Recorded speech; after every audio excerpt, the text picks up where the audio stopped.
진짜 닭한테 쪼여본 적은 있냐? 주인공 복내 할아버지의 목소리는 낮고 단단했다. 조폭들은 어이없다는 듯 비웃는다. 뭔 소리야? 이 영감이? 달기 뭐, 달장 왕이라도 돼? 웃음소리가 퍼지는 가운데 주인공 복내 할아버지의 눈빛이 서서히 바뀐다. 조폭 김철수는 이상한 기시감을 느낀다. 어딘가 이 노인 예사롭지 않다. 내일 다시 올게요, 영감님. 그때까지만 잘 생각해 보세요. 안 그러면 말을 끝맺지 않은 채 조폭 김철수는 주인공 복내를 의미심장하게 바라본다. 가게를 나서는 조폭들. 뒤에는 기름과 닭뼈로 엉망이 된 가게, 그리고 묵묵히 서 있는 복내가 남는다. 복내는 천천히 고개를 끄덕인다. 그리고 아무도 들어가 본 적 없는 뒷방으로 향한다. 그 안엔 세상 누구도 상상 못한 주인공 복내만의 진짜 닭장이 있었다. 오늘의 이야기는 정보사령부 출신의 강봉식 할아버지의 특별한 사연입니다. 끝까지 들어보시고 여러분의 소중한 댓글로 남겨주세요.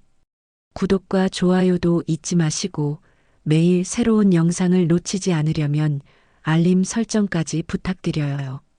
양천시장의 아침은 언제나 복내 통닭집 할아버지의 부지런한 손놀림으로 시작됩니다. 80살 이복내는 새벽 4시부터 일어나 닭을 손질하고 기름을 끓이고 하루 장사 준비를 합니다. 가게 한쪽 구석에는 돌아가신 아내의 유골함이 자리하고 있고 복내는 매일 아침 그 앞에 갓 튀긴 닭 한 마리를 정성스럽게 올립니다. 이 할망구, 오늘도 닭 안 남기고 팔아올게. 걱정 말고 저기서 지켜봐. 복내의 목소리에는 쓸쓸함과 다짐이 함께 묻어납니다. 아내가 세상을 떠난 지 벌써 10년이 흘렀지만 그는 여전히 아내와 대화하듯 하루를 시작합니다. 시장 사람들은 그런 복내를 따뜻하게 바라봅니다. 반세기 넘게 한자리에서 장사를 해온 터줏대감이자 누구보다 정직하고 성실한 상인이기 때문입니다. 하지만 그날 아침은 달랐습니다. 가게 뒤편에 있는 닭장을 확인하러 간 복내의 얼굴이 굳어집니다. 어제까지 팔팔하게 울어대던 닭 7마리가 감쪽같이 사라진 것입니다. 닭장 문은 제대로 잠겨 있었고 주변에 깃털 하나 떨어져 있지 않았습니다. 마치 닭들이 공중으로 증발해버린 것처럼 깔끔하게 사라져 있었습니다. 이상하네. 도둑이 들었나? 복내는 고개를 갸웃거리며 가게 앞에 설치된 CCTV를 확인해 봅니다. 그런데 더욱 이상한 일이 벌어져 있었습니다. 평소 멀쩡하게 작동하던 CCTV가 어젯밤부터 모두 먹통이 된 것입니다. 전원도 정상이고 선도 끊어지지 않았는데 화면에는 아무것도 나오지 않습니다. 뭔가 수상하긴 한데 복내는 잠시 생각에 잠겼지만 곧 고개를 저었습니다. 70평생 이런 일 한두 번이 아니었고 어차피 닭은 새로 들여오면 될 일이었습니다. 더 중요한 것은 오늘도 어김없이 찾아올 단골 손님들을 위해 장사 준비를 하는 것이었습니다. 그러나 복내가 미처 눈치채지 못한 것이 있었습니다. 시장 입구에 주차된 검은색 밴 한 대가 이미 1시간째 그 자리에서 움직이지 않고 있다는 것이었습니다. 차 안에서는 선글라스를 낀 남자들이 복내통 닭집을 지켜보고 있었고 그들의 시선은 결코 우호적이지 않았습니다. 저 영감이 복내라는 놈이군. 생각보다 단단해 보이는데? 뭐 어때? 계획대로 하면 돼. 시장 상인들 하나씩 정리하는 거야. 차 안의 대화는 복내에게 닥칠 위기를 예고하고 있었습니다. 하지만 복내는 여전히 아무것도 모른 채 평소와 다름없이 장사 준비에 여념이 없었습니다. 닭을 손질하고 반죽을 치대고 기름 온도를 맞추는 일상적인 작업들이 계속되었습니다. 시장에는 서서히 사람들이 몰려들기 시작했습니다. 아침 일찍 출근하는 직장인들, 집에서 반찬 사러 나온 아주머니들, 학교 가는 길에 간식을 사려는 학생들까지. 복례 통닭집 앞에도 몇 명의 손님이 줄을 서기 시작했습니다. 50년 넘게 한 맛으로 승부해온 복례의 통닭은 이 동네에서 빼놓을 수 없는 별미였습니다. 할아버지, 통닭 2마리 포장해 주세요. 네, 조금만 기다리세요. 금방 튀겨드릴게요. 복례의 답변은 언제나 한결같았습니다. 정중하면서도 정겨운 말투, 그리고 손님 하나하나를 소중히 여기는 마음이 고스란히 담겨 있었습니다. 하지만 그 평범한 아침이 곧 뒤바뀔 것이라는 사실을 그 누구도 예상하지 못했습니다. 검은 벤에서 내린 남자들이 시장 안으로 걸어 들어오기 시작했습니다. 검은 벤에서 내린 남자들의 발걸음이 시장 바닥을 울립니다. 맨 앞에 선 남자는 키가 크고 건장한 체격에 값비싼 정장을 입고 있었습니다. 그의 이름은 김철수, 이 일대를 주무르는 조폭 두목이었습니다. 뒤따르는 부하들도 모두 험상궂은 인상에 몸집이 우람했습니다. 형님, 저기가 복례통 닭집입니다. 그래, 드디어 마지막 남은 놈이구나. 김철수의 입가에 차가운 미소가 번집니다. 그는 이미 몇 달 전부터 이 시장의 재개발 계획에 깊숙이 관여하고 있었습니다. 대형 건설업체와 손을 잡고 시장 상인들을 하나씩 내쫓는 것이 그의 역할이었습니다. 협박과 회유, 때로는 직접적인 폭력까지 동원해가며 상인들을 길거리로 내몰았습니다. 지금까지 20곳이 넘는 가게가 문을 닫았습니다. 떡집, 반찬가게, 생선가게, 정육점까지 모두 김철수 일당의 압박을 견디지 못하고 헐값에 권리금을 넘기고 떠났습니다. 이제 남은 것은 복례통 닭집 하나뿐이었습니다. 저 영감이 제일 골치 아프다던데요? 그러게. 다른 놈들은 금방 굴복했는데 저놈만 버티고 있어. 김철수는 복례통 닭집 앞에 서서 가게를 찬찬히 훑어봅니다.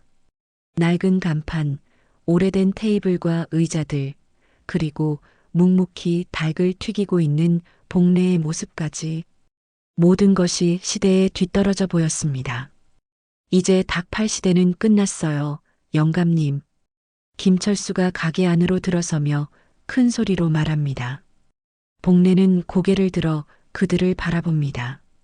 순간 긴장감이 가게 안을 감쌉니다. 다른 손님들은 눈치를 채고 하나둘 자리를 뜹니다. 누구신지 모르겠지만 장사 중이니까 잠시 기다려주세요. 복례의 목소리는 침착했습니다. 하지만 김철수는 그런 복례의 모습이 마음에 들지 않았습니다. 다른 상인들처럼 겁에 질려 떨어야 정상인데 이 늙은이는 너무 당당했습니다. 기다리라고? 우리가 누군지 알고 말하는 거야? 김철수는 복례 앞으로 다가가며 협박조로 말합니다. 그러자 부하들도 하나둘 가게 안으로 들어와 복례를 에워쌉니다. 작은 가게 안이 순식간에 살벌한 분위기로 바뀝니다.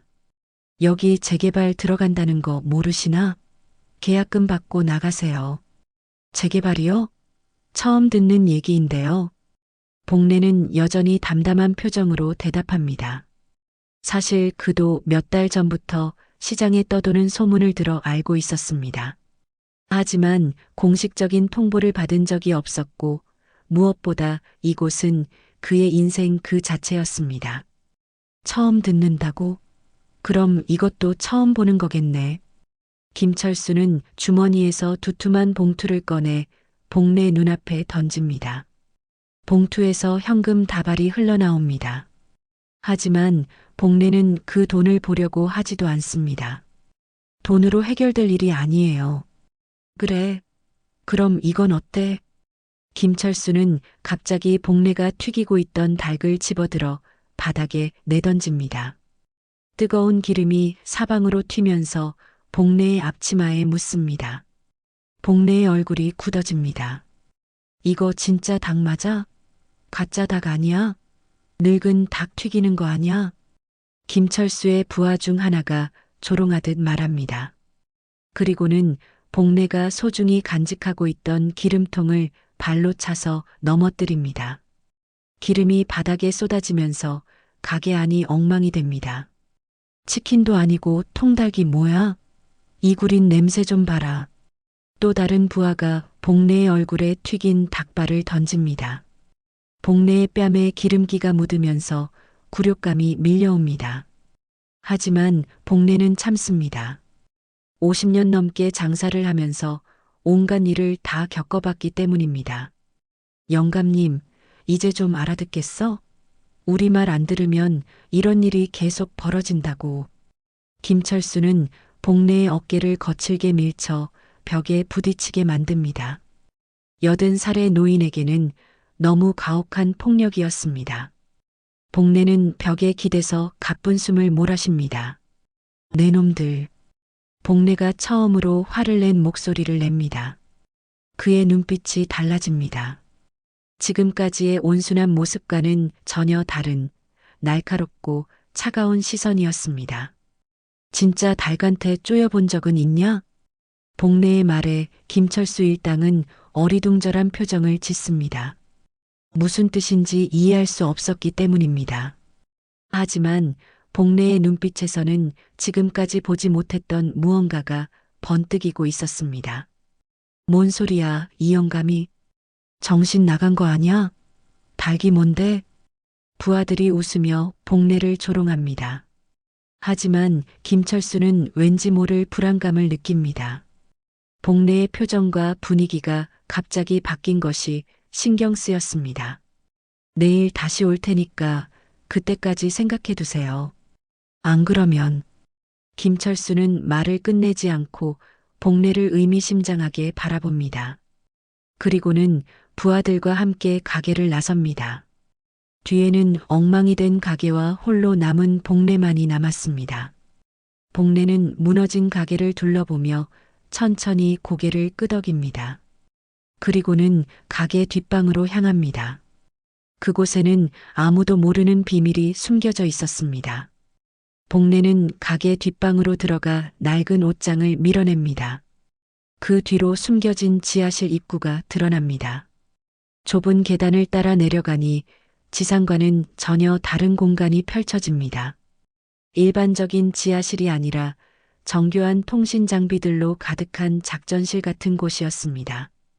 벽면에는 여러 대의 모니터가 설치되어 있고 각종 무전기와 암호 해독 장비들이 정렬되어 있습니다.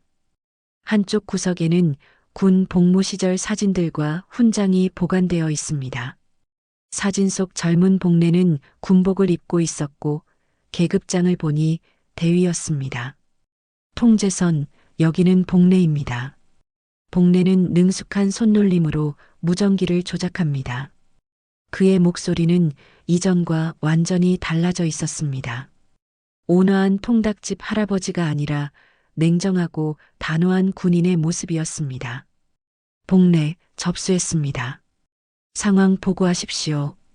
무전기 너머로 젊은 여성의 목소리가 들려옵니다. 깔끔하고 정확한 발음에서 군인 특유의 규율이 느껴집니다. 민간인 대상 조직 폭력 발생. 대상은 본인 포함 시장 상인 전체. 배우의 재개발 관련 세력 개입 의심됩니다. 이해했습니다. 코드 707- 복래 확인. 실전 정계 승인 여부 판단 중입니다. 복래는 잠시 무전기를 내려놓고 생각에 잠깁니다. 지금까지 숨겨온 정체를 드러내는 것은 쉬운 결정이 아니었습니다.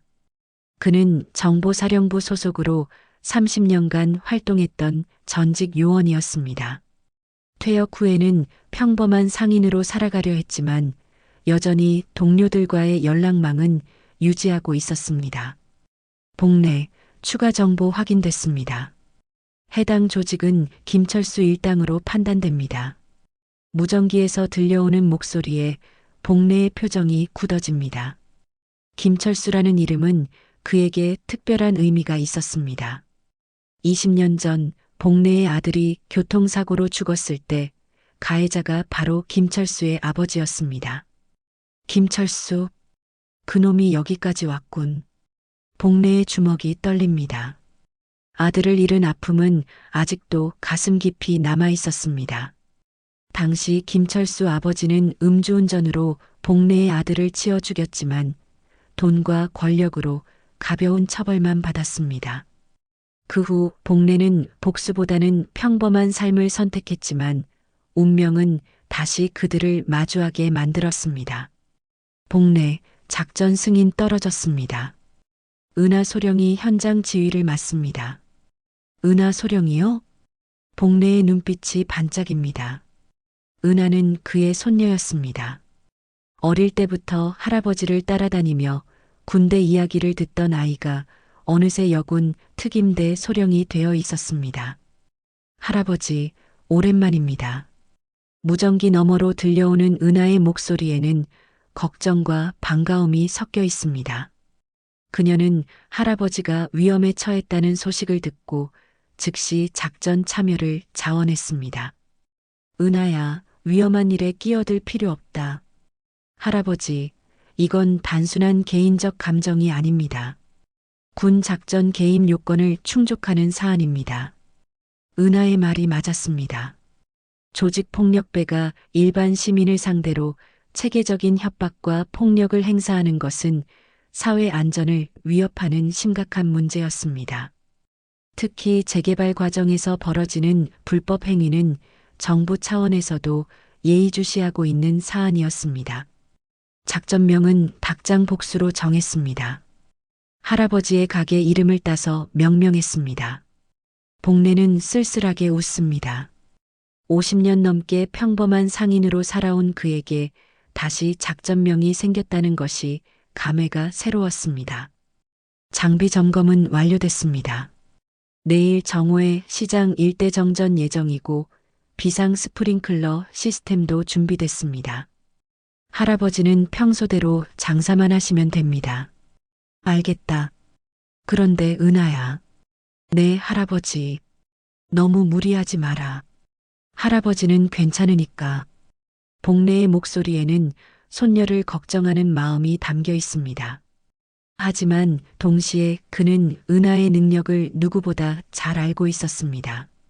어릴 때부터 보여준 뛰어난 관찰력과 판단력 그리고 정의감은 그녀를 최고의 군인으로 만들어 놓았습니다. 할아버지, 김철수 일당에 대한 정보를 추가로 수집했습니다. 그들은 단순한 조폭이 아니라 정치권과 연결된 조직입니다. 은하의 말에 복내의 표정이 심각해집니다. 예상했던 것보다 문제가 복잡했습니다.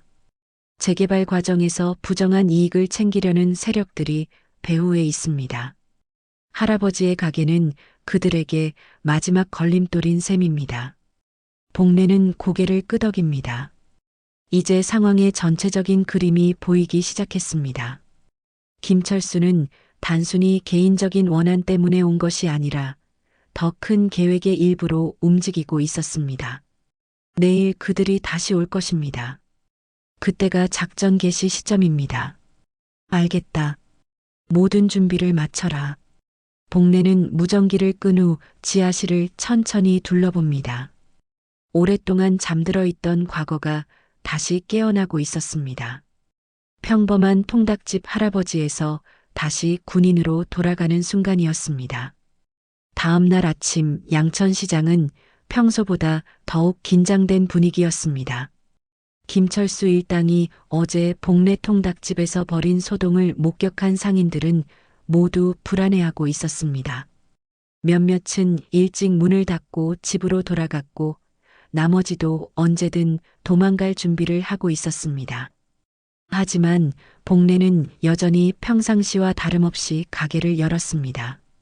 어제 엉망이 된 가게를 깨끗이 정리하고 새로운 기름통을 준비해서 닭을 튀기기 시작했습니다. 마치 어제 일이 없었던 것처럼 담담한 모습이었습니다. 할아버지, 괜찮으세요?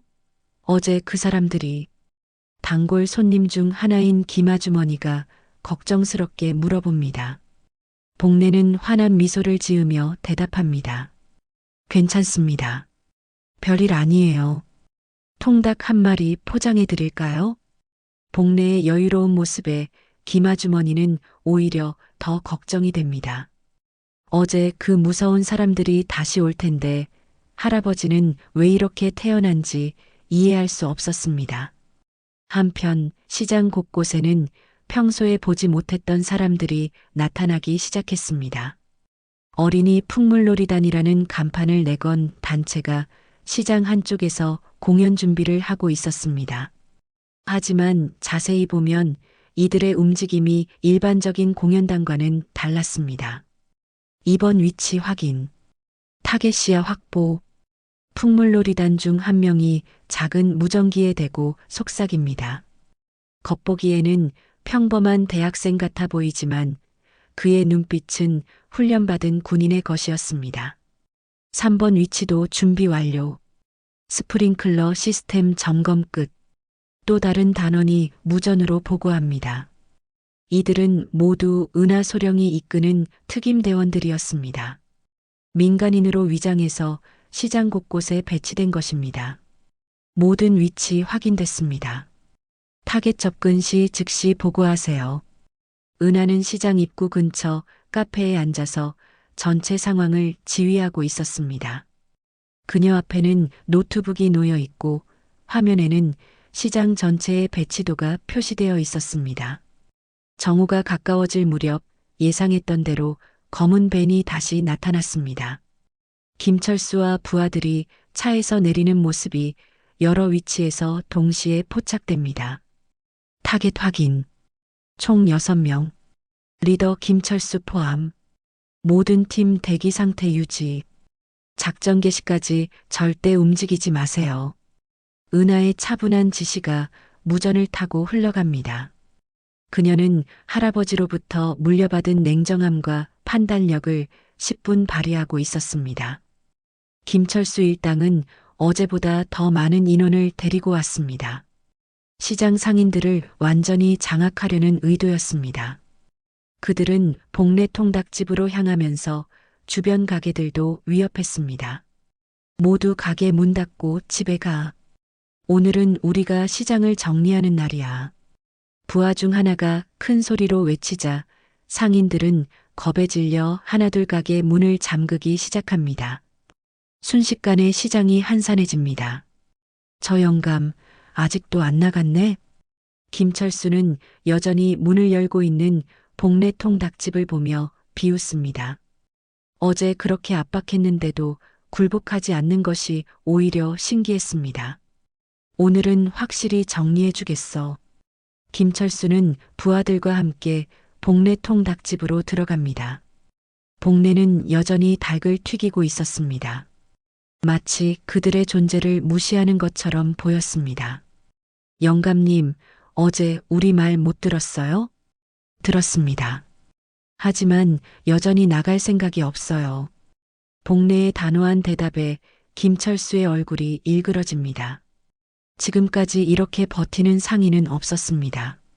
모두 겁에 질려 순순히 따라했는데 이 늙은이만은 달랐습니다. 그래, 그럼 오늘은 좀 더 확실한 방법을 써보자. 김철수는 손짓으로 부하들에게 신호를 보냅니다.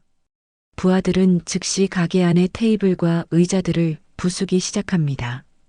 유리창도 깨뜨리고 간판도 훼손합니다. 이거 뭐야? 가짜 닭 아니야?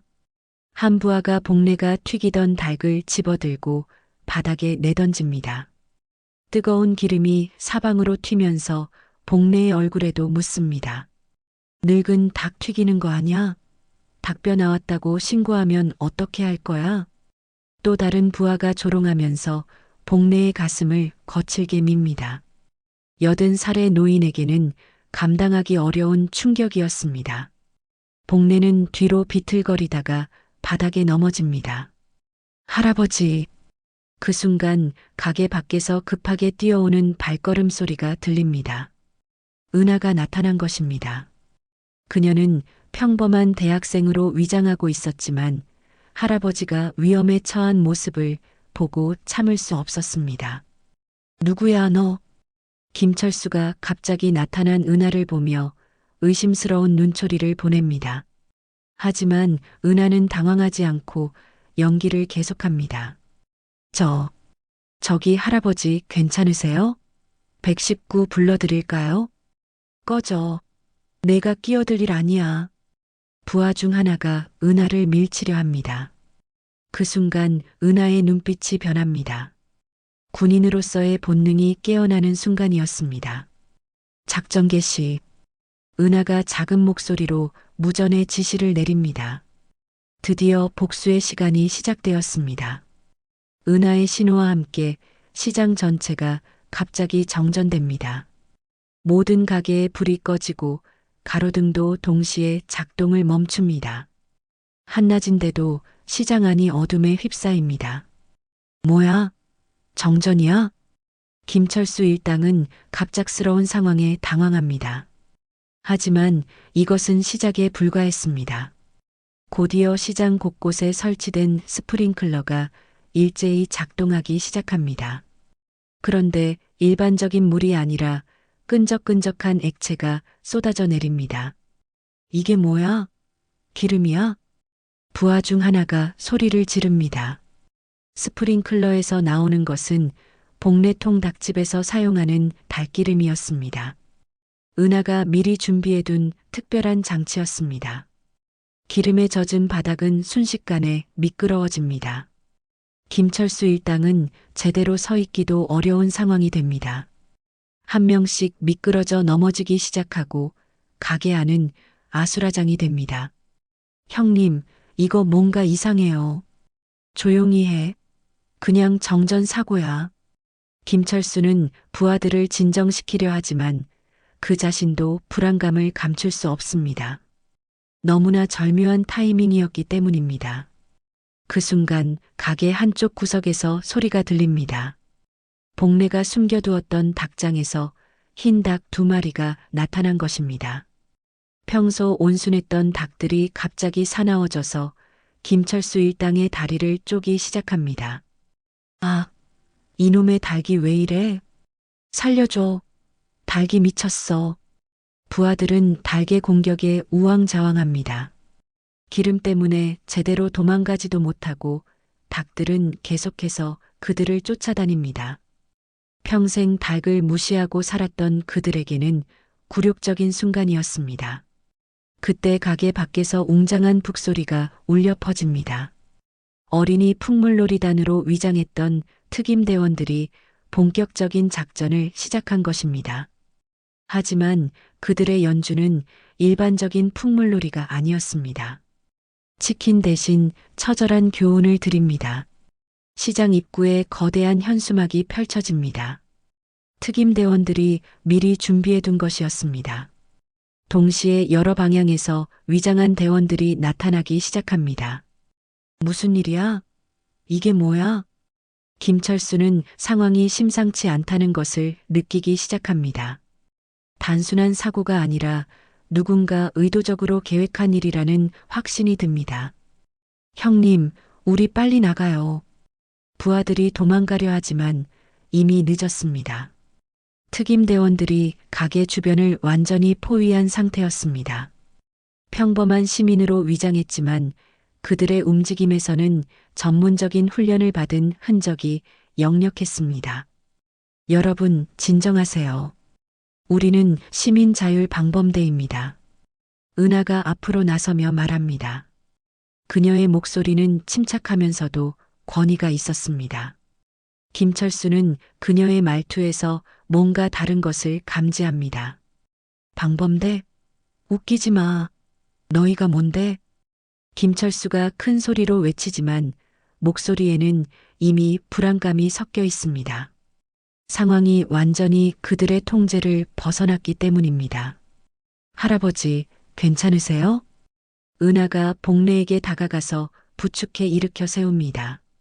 복례는 은하를 보며 미소를 짓습니다. 손녀가 자신을 구하러 온 것이 자랑스럽습니다. 고맙다, 은하야. 할아버지 목소리가 여기까지 들렸어요. 복례와 은하의 대화를 듣고 김철수는 더욱 혼란스러워합니다. 이들 사이에 뭔가 특별한 관계가 있다는 것을 직감합니다. 너희 정체가 뭐야? 대체 뭘 원하는 거야? 김철수의 질문에 은하가 차분하게 대답합니다. 원하는 것은 간단합니다. 할아버지께 사과하고 다시는 이런 일을 하지 않겠다고 약속하는 것입니다. 사과? 우리가 왜? 김철수는 여전히 자신이 우위에 있다고 생각하고 있었습니다. 하지만 그의 부하들은 이미 닭들의 공격과 미끄러운 바닥 때문에 제대로 움직이지 못하고 있었습니다. 할아버지는 이 시장에서 50년 넘게 정직하게 장사해 오신 분입니다. 그런 분을 모욕하고 폭력을 행사한 것에 대해 사과해야 합니다. 은하의 말에는 강한 신념이 담겨 있었습니다. 할아버지를 향한 사랑과 정의에 대한 확신이 그녀의 목소리를 더욱 힘있게 만들었습니다. 웃기지 마. 우리가 누군지 알고 말하는 거야? 김철수가 분노를 표출하려는 순간 복례가 조용히 일어납니다. 그의 눈빛이 예전과 달라져 있었습니다. 온화한 통닭집 할아버지가 아니라 냉철한 군인의 모습이었습니다. 김철수. 복례가 김철수의 이름을 부르자 김철수의 몸이 굳어집니다. 복례의 목소리에서 느껴지는 위압감이 심상치 않았습니다. 내가 누군지 이제 알겠다. 김철수. 김종만의 아들이지? 복례의 말에 김철수의 얼굴이 창백해집니다. 김종만은 그의 아버지 이름이었습니다. 그것도 이미 죽은 지 오래된 아버지의 이름이었습니다. 어떻게 우리 아버지를 알고? 김철수의 목소리가 떨리기 시작합니다. 갑자기 어린 시절의 기억이 떠오르기 시작했습니다. 아버지가 교통사고를 낸 후 집안이 풍비박산 났던 일, 그리고 피해자 가족이 있었다는 얘기까지. 이제 기억나는군. 복례의 차가운 목소리가 가게 안을 울립니다. 진짜 복수의 시간이 시작되었습니다. 김철수의 얼굴에서 혈색이 사라집니다. 복례의 차가운 시선을 받으며 그는 서서히 과거의 기억을 떠올리기 시작합니다. 20살 무렵 아버지 김종만이 음주운전으로 사고를 낸 그날 밤의 일들이 생생하게 되살아납니다. 아버지. 그때 아버지가 친 사람이. 김철수의 목소리가 떨립니다. 그는 그날 밤을 평생 잊을 수 없었습니다. 술에 취한 아버지가 집에 들어와서 울면서 말했던 것들, 그리고 얼마 후 찾아온 경찰들의 모습까지. 모든 것이 악몽처럼 기억 속에 남아 있었습니다. 그래, 내 아들이었다. 복례의 목소리에는 깊은 슬픔이 담겨 있습니다. 20년이 지났지만 아들을 잃은 아픔은 여전히 가슴 깊이 남아 있었습니다. 복기웅, 26살이었지. 결혼을 앞두고 있었는데. 복례의 말에 김철수는 더욱 당황합니다. 그 이름은 당시 신문 기사에서 봤던 피해자의 이름이었습니다. 아버지가 사고 후 죄책감에 시달리며 계속 중얼거렸던 그 이름이었습니다. 아버지. 아버지가 항상 미안하다고 하셨어요. 술만 마시면 그 얘기만 하셨어요. 김철수가 떨리는 목소리로 말합니다. 그는 어린 시절부터 아버지의 고통스러운 모습을 지켜봐야 했습니다. 사고 후 아버지는 술에 의존하게 되었고 결국 강경화로 세상을 떠났습니다. 미안하다고? 복례의 눈빛이 더욱 차가워집니다. 그는 김종만이 단지 벌금과 면허정지라는 가벼운 처벌만 받고 끝났다는 것을 기억하고 있었습니다. 돈과 권력으로 책임을 회피했다고 생각했었습니다. 아버지는 그 일 때문에 평생 고생하셨어요. 매일 술을 마시면서 용서해달라고 미안하다고 하셨어요. 김철수의 고백에 복례의 표정이 미묘하게 변합니다. 그는 가해자가 아무렇지도 않게 살고 있을 거라고 생각했었는데 실상은 달랐던 것입니다. 할아버지. 은하가 복례 옆으로 다가와서 조용히 말합니다. 그녀는 할아버지의 복잡한 감정을 이해하고 있었습니다. 복수와 용서 사이에서 갈등하는 할아버지의 마음을 읽을 수 있었습니다. 저 정말 몰랐어요. 할아버지가 그분의 아버지인 줄은. 김철수가 무릎을 꿇습니다. 더 이상 거칠게 굴 수가 없었습니다. 어린 시절부터 마음 한구석에 남아있던 죄책감이 일순간 폭발한 것입니다. 어릴 때 여기서 닭 사주신 적 있으시죠? 기억나세요? 김철수의 말에 복례는 깜짝 놀랍니다. 그런 기억이 있었나 되돌아보지만 확실하지 않습니다. 50년 넘게 장사를 하면서 수많은 아이들에게 닭을 팔았기 때문입니다. 20년 전쯤이었어요. 제가 중학생 때 아버지가 사고 낸 후에 우리 집이 어려워졌을 때였어요. 김철수의 목소리에 어린 시절의 상처가 묻어납니다. 아버지의 사고 후 집안 사정이 어려워져서 제대로 된 끼니를 먹기 어려웠던 시절이 있었습니다. 할아버지가 공짜로 닭다리를 주셨어요. 배고픈 아이에게는 그냥 주신다고 하시면서 복례의 기억이 서서히 되살아납니다. 그런 일이 있었습니다. 배고픈 아이들을 보면 그냥 지나칠 수 없어서 종종 음식을 나눠줬던 기억이 있었습니다. 그때 할아버지께서 말씀하셨어요. 힘들어도 정직하게 살라고, 다른 사람에게 피해주는 일은 하지 말라고. 김철수의 고백에 가게 안의 분위기가 무겁게 가라앉습니다. 운명의 아이러니였습니다. 복례가 선의로 도왔던 아이가 자신의 아들을 죽인 가해자의 아들이었던 것입니다. 할아버지, 이 사실 알고 계셨어요? 은하가 조심스럽게 물어봅니다. 할아버지가 김철수의 정체를 미리 알고 있었는지 궁금했습니다. 아니다. 어제 군 기록을 확인하고 나서야 알았다. 복례의 대답에 은하는 고개를 끄덕입니다. 그녀가 김철수 일당에 대한 신원조회를 하던 중 우연히 발견한 사실이었습니다.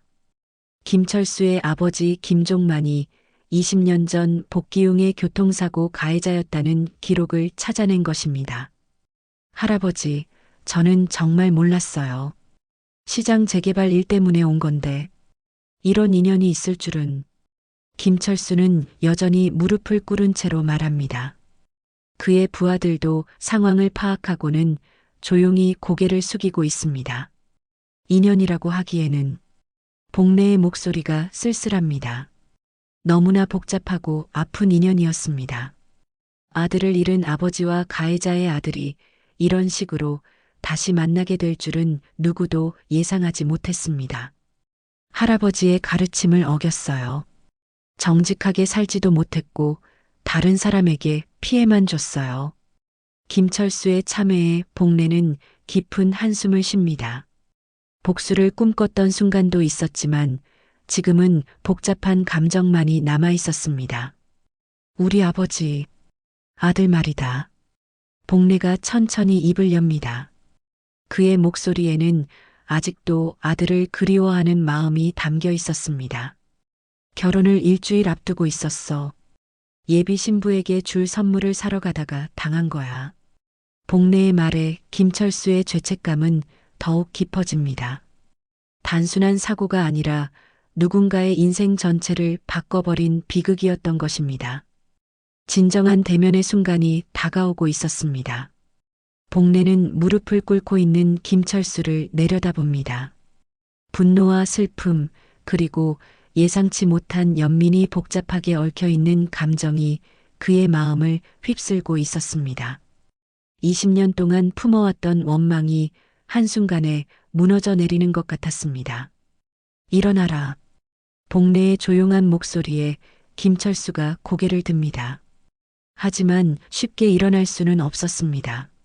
무릎이 떨리고 있었고 마음도 혼란스럽기만 했습니다. 할아버지, 일어나서 따라와라. 복례는 김철수에게 등을 돌리고 가게 뒤편으로 향합니다. 은하와 특임대원들은 긴장한 표정으로 그 모습을 지켜봅니다. 할아버지가 무엇을 하려는지 알 수 없었기 때문입니다. 김철수는 비틀거리며 일어나서 복례를 따라갑니다. 부하들은 어떻게 해야 할지 몰라 우왕좌왕하지만 특임 대원들이 그들을 제지합니다. 복례가 도착한 곳은 가게 뒤편의 작은 닭장이었습니다. 어제 닭들이 사라졌던 그 장소였습니다. 지금은 흰 닭 2마리만이 조용히 앉아 있었습니다. 여기 들어가라. 복례의 지시에 김철수는 당황합니다. 닭장은 사람이 들어가기에는 너무 좁았습니다. 하지만 복례의 단호한 표정을 보고는 거부할 수 없었습니다. 김철수는 무릎을 꿇고 좁은 닭장 안으로 들어갑니다. 닭들이 그를 경계하는 듯 날개를 펄럭입니다. 비좁한 공간에서 웅크리고 앉아있는 모습이 초라해 보였습니다. 할아버지, 이건... 은하가 걱정스럽게 다가오지만 복례는 손을 들어 그녀를 제지합니다. 그리고는 천천히 무릎을 꿇고 김철수와 눈높이를 맞춥니다. 이 닭장은 내가 직접 만든 거다. 복례의 목소리가 조용히 울립니다. 김철수는 고개를 들어 복례를 바라봅니다. 아들이 죽은 후에 만들었어. 매일 아침 이 닭들에게 밥을 주면서 아들 생각을 했지. 복례는 주머니에서 작은 닭뼈 하나를 꺼내듭니다. 오래되어서 누렇게 변색된 닭뼈였습니다. 이건 아들이 마지막으로 먹던 닭다리야. 복례의 말에 김철수의 눈이 커집니다.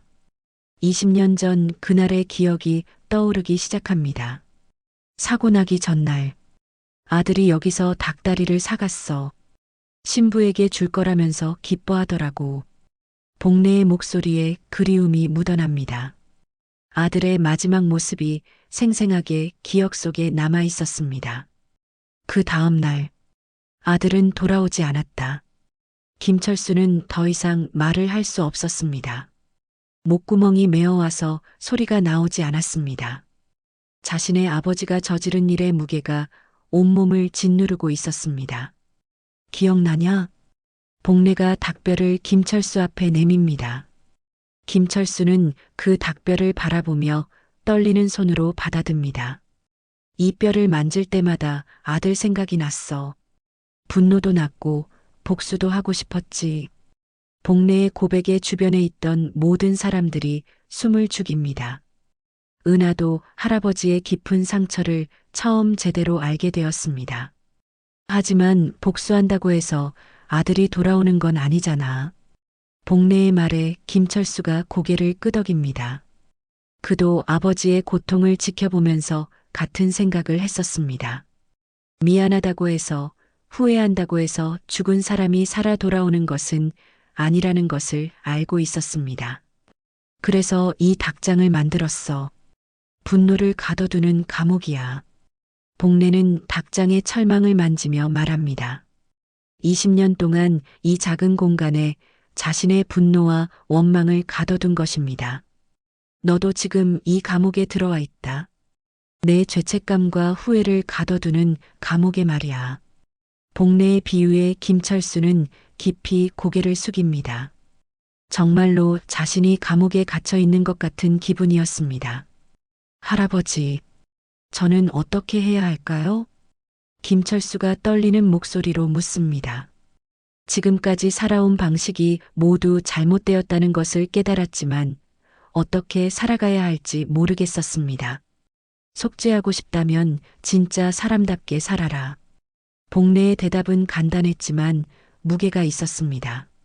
내 아버지가 평생 괴로워했던 것처럼 괴로워하면서 살지 말고 그 괴로움을 다른 사람을 돕는 일에 써라. 복례는 김철수의 어깨에 손을 올립니다. 놀랍게도 그 손길은 따뜻했습니다. 여기 시장 사람들에게 사과하고 재개발 일도 그만둬라. 그리고 정직하게 살아가라. 김철수는 복례의 말을 곱씹어 봅니다.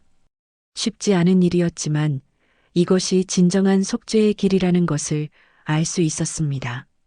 할아버지, 용서해 주시는 건가요? 김철수의 간절한 질문에 복례는 잠시 침묵합니다. 그리고는 천천히 고개를 끄덕입니다. 용서는 아들이 해야 할 일이다. 나는 그냥 놓아주는 거야. 복례는 일어서서 닭장 문을 열어줍니다. 김철수가 밖으로 나오자 닭들도 함께 따라 나옵니다. 이제 진짜 자유로워졌다. 복례의 말에 김철수는 눈물을 흘립니다. 20년 동안 짊어지고 있던 짐이 조금 가벼워진 것 같았습니다. 마침내 진정한 화해의 순간이 찾아왔습니다. 일주일 후 양천시장은 완전히 달라진 모습이었습니다. 복례 통닭집 앞에는 긴 줄이 늘어서 있고 젊은 손님들과 방송국 관계자들이 북적거리고 있었습니다. 시장 곳곳에도 활기가 넘쳐 흘렀습니다. 할아버지, 인터뷰 요청이 또 들어왔어요. 은하가 복례에게 전화기를 건네줍니다. 하지만 복례는 고개를 저으며 거절합니다. 인터뷰는 됐고 손님들이나 잘 모시자. 복례는 여전히 변함없이 닭을 튀기고 있었습니다. 갑작스럽게 유명해진 것이 부담스럽기도 했지만 무엇보다 평범한 일상이 소중했습니다. 할아버지, 이 가게가 왜 이렇게 인기가 많아졌을까요? 젊은 손님 하나가 궁금해하며 물어봅니다. 복례는 미소를 지으며 대답합니다. 별거 아닙니다. 그냥 정성껏 만들었을 뿐이에요. 하지만 손님들은 단순히 음식 때문만이 아니라는 것을 알고 있었습니다. 며칠 전 인터넷에 올라온 동영상 때문이었습니다.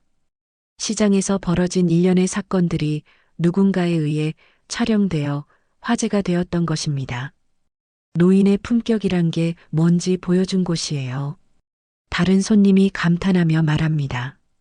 폭력 앞에서도 굴복하지 않고 결국 용서로 상황을 해결한 복례의 모습이 많은 사람들에게 감동을 주었습니다. 치킨이 아니라 통닭이 먹고 싶어서 왔어요. 사람 냄새 나는 진짜 음식을 찾고 있었거든요. 손님들의 말을 들으며 복례는 뿌듯해합니다. 50년 넘게 지켜온 맛과 정신이 인정받는 느낌이었습니다. 그때 가게 입구로 익숙한 인물이 들어옵니다. 김철수였습니다. 하지만 예전과는 완전히 다른 모습이었습니다.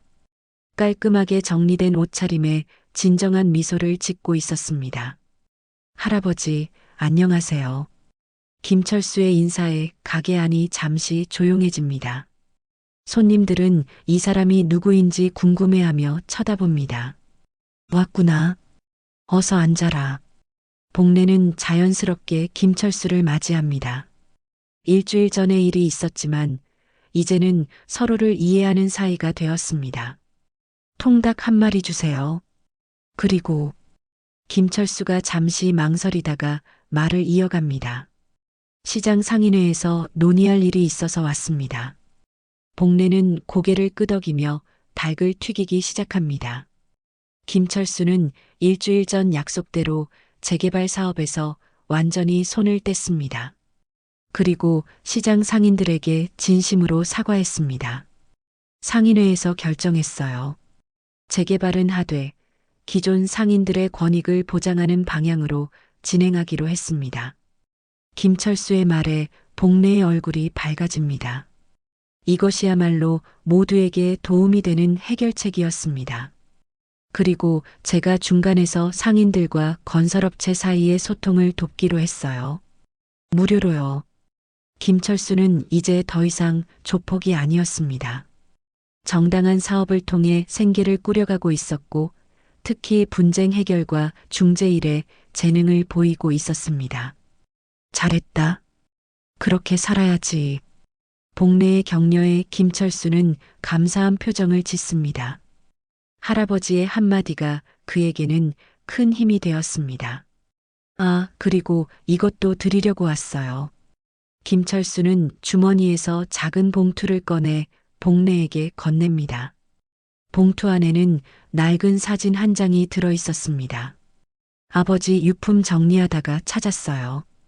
할아버지와 제가 함께 찍은 사진이에요.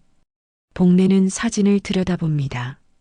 20년 전 어린 김철수가 복례통 닭집 앞에서 웃고 있는 모습이 담겨 있었습니다.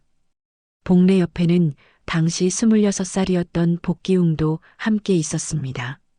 아들이 내게 닭다리를 주고 있네. 복례의 목소리가 떨립니다. 사진 속에서 복기웅이 어린 김철수에게 닭다리를 건네주는 모습이 보였습니다. 아들의 마지막 선행 중 하나였습니다. 형이, 아들이 내게 친절하게 해줬구나. 복례는 사진을 보며 눈시울이 붉어집니다. 아들도 어려운 처지의 아이를 도왔다는 사실이 자랑스럽고 또 그리웠습니다. 아버지가 항상 말씀하셨어요. 복기웅 형이 정말 착한 사람이었다고, 자기 때문에 그런 좋은 사람이 죽었다고. 김철수도 사진을 보며 감회해졌습니다. 어린 시절 자신에게 친절했던 그 형이 자신의 아버지 때문에 세상을 떠났다는 사실이 아직도 마음 아팠습니다. 이제 됐다. 다 지난 일이야. 복례는 사진을 소중히 간직하며 김철수를 바라봅니다. 이제 정말로 모든 것을 놓아줄 수 있을 것 같았습니다. 할아버지, 저는 앞으로 어떻게 살아야 할까요? 김철수의 질문에 복례는 잠시 생각합니다. 그리고는 가게 한쪽에 놓인 아내의 유골함을 바라봅니다. 사랑하는 사람들을 위해 살아라. 그리고 다른 사람에게 따뜻함을 나눠줘라. 복례의 조언에 김철수는 깊이 고개를 끄덕입니다. 이제 자신이 나아갈 길이 보이는 것 같았습니다. 할아버지, 저도 가끔 여기 와서 통닭 먹어도 될까요? 김철수의 순진한 질문에 복례는 웃음을 터뜨립니다. 언제든 와라. 단골 할인도 해줄게. 가게 안에 따뜻한 웃음소리가 퍼집니다. 손님들도 덩달아 미소를 짓습니다. 진정한 화해와 용서가 만들어낸 아름다운 순간이었습니다.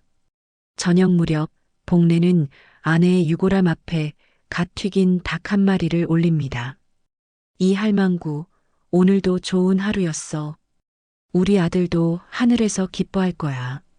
복례의 독백에는 더 이상 슬픔만 있지 않았습니다. 감사함과 희망이 함께 담겨 있었습니다. 모욕당한 노인이 지킨 것은 단지 닭이 아니라 세상의 온기였습니다. 닭장 속에 무릎 꿇은 것은 결국 사람의 양심이었고, 그 양심이 다시 일어설 수 있도록 도운 것은 진정한 용서의 힘이었습니다. 양천시장의 하루가 저물어가고 내일도 복례통 닭집에서는 따뜻한 이야기가 계속될 것입니다.